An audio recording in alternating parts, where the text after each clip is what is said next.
Sorry ma'am, I am late. Let's start the presentation. Sneha, তুমি এভাবে বিয়ের ড্রেস পরে এখানে এসেছো কেন? ম্যাম আসলে 2 ঘন্টা পর আমার বিয়ে, তাই আমি ভাবলাম এভাবেই চলে আসি, নাহলে আমি বিয়ের জন্য লেট হয়ে যাবো। আর ম্যাম আপনি তো বলেছিলেন আজকে ক্লায়েন্ট মিটিংটা খুব ইম্পর্টেন্ট আর প্রেজেন্টেশনটাও দরকারি। হ্যাঁ বলেছিলাম, কিন্তু তোমাকে এইভাবে আসতে বলেছিলাম।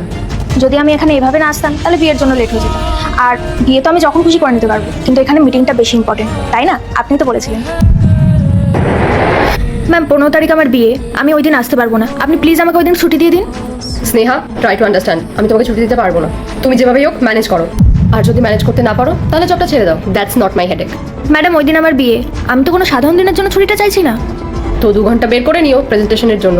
কিন্তু ম্যাম আমি আমার বিয়ের দিন কি করে অফিসে আসতে পারবো? আপনি নিজে একটু ভেবে দেখুন।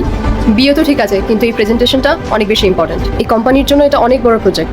তুমি ছাড়া এই কোম্পানিতে আর কেউ নেই যাকে এই প্রজেক্টটার জন্য আমি দায়িত্ব দিতে পারি। সো তোমাকেই করতে হবে। দেখো এবার তুমি কিভাবে অ্যাডজাস্ট করবে। ম্যাম আমার জীবনে এত বড় একটা দিন, আমি কি করে ম্যানেজ করব? ম্যাম আমি আমার বিয়ের দিন আসতে পারবো না।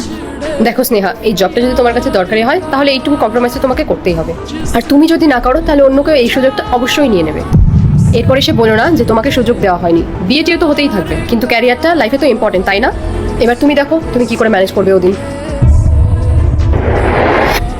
ম্যাম আমি আসলে সকাল থেকে বিয়ের ফাংশনে বিজি ছিলাম, আর তারপর পার্লারে গেছিলাম, ওখানেই 2-3 ঘন্টা লেগে গেছিলো।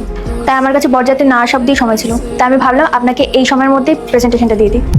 যদি আমি এখানে এভাবে না আসতাম তাহলে আমার ওদিকে লেট হয়ে যেত, তাই আমি এখানে এভাবেই চলে এসেছি। ম্যাম এবার আমরা প্রেজেন্টেশনটা শুরু করি। তার আগে আমি একটু মাকে ফোন করে নিই যে আমার লেট হবে, মা তাহলে ওই দিকটা ম্যানেজ করে নেবে। হ্যালো মা, বলছি তুমি পুরোহিতকে একটু বলে দিও আমার আসতে 2 ঘন্টা মতো লেট হতে পারে, কারণ এখন প্রেজেন্টেশন শুরু হয়নি। না মা, আমি প্রেজেন্টেশন ছেড়ে যেতে পারবো না, বসের ক্ষতি হয়ে যাবে। তুমি একটু পুরোহিত মশাইয়ের সাথে কথা বলে নিও। Sneha, cut the call. আচ্ছা মা, আমি তোমার সাথে পরে কথা বলছি, বস আমাকে ডাকছে। হ্যাঁ ম্যাম বলুন। স্নেহা তুমি যাও, আমি এখানে সব সামলে নেব। ম্যাম আমি এই প্রেজেন্টেশনটা ছেড়ে কী করে যাব? আর আপনি আমাকে ছেড়ে একা কী করে ম্যানেজ করবেন? আর আপনি তো বলেছিলেন এটা আমার জন্য খুব বড় সুযোগ, আমি এটা কী করে হাতছাড়া করি বলুন? আমি বলছি তুমি যাও, আমি এখানে সব ম্যানেজ করে নেবো। আর এখন তোমার বিয়েতে যাওয়াটা সব থেকে বেশি জরুরি। এই কথাটাই তো আমি আপনাকে বোঝাতে চেয়েছিলাম, যে এরকম পরিস্থিতি যে কারো লাইফে আসতে পারে। কাল যদি আপনার পরিবারে এরকম পরিস্থিতি আসে, সে ভালো হোক বা খারাপ, আপনি তো যাবেন কাজ ছেড়ে, তাই না ম্যাম?